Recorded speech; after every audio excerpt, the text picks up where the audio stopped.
School innovative മാരത്തോണിൻ്റെ ഭാഗമായി ഞങ്ങൾ സമർപ്പിച്ച ആശയം പോഷകസമൃദ്ധമായ ആഹാരത്തെക്കുറിച്ചാണ്. നമ്മുടെ രാജ്യത്തെ കുട്ടികൾ നേരിടുന്ന പ്രധാന പ്രശ്നത്തിലൊന്നാണ് പോഷകാഹാരക്കുറവ് മൂലം ഉണ്ടാകുന്ന രോഗങ്ങൾ.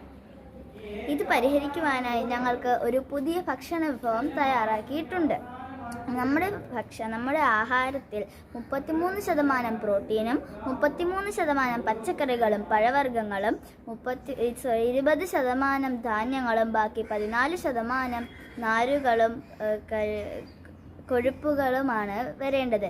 ഇങ്ങനെയായാൽ അതിനെ ബാലൻസ്ഡ് ഡയറ്റ് എന്നാണ് പറയുന്നത്. ദൗർഭാഗ്യവശാൽ നമ്മുടെ ആഹാര രീതി ഇതിന് വിരുദ്ധമാണ്. നമ്മൾ ഏറ്റവും കൂടുതൽ കഴിക്കുന്നത് ധാന്യമാണ്. ഇതുമൂലം പോഷകാഹാരത്തിൻ്റെ കുറവ് മൂലം ഉണ്ടാകുന്ന രോഗങ്ങൾ നമ്മുടെ കുട്ടികളിൽ കൂടുതലായി കാണപ്പെടുന്നു. ഞങ്ങൾ നിർദ്ദേശിക്കുന്ന ഭക്ഷണ വിഭവത്തിൽ 110 ഗ്രാം സോയാപ്പൊടി, 110 ഗ്രാം അണ്ടിപ്പരിപ്പ്, 110 ഗ്രാം വൻപയറും ചേർന്നതാണ്.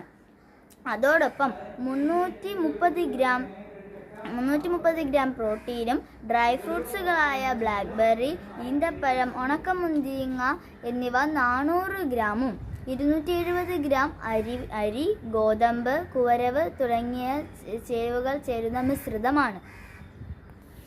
കഴിക്കേണ്ട രീതി: ഈ മിശ്രിതത്തിൽ നിന്ന് 100 ഗ്രാം വീതം പൊടിച്ച് 100 ml പാലിൽ വേണമെങ്കിൽ മധുരം ചേർത്ത് എല്ലാ ദിവസവും രാവിലെ സ്കൂളിൽ നിന്ന് കുട്ടികൾക്ക് നൽകണം.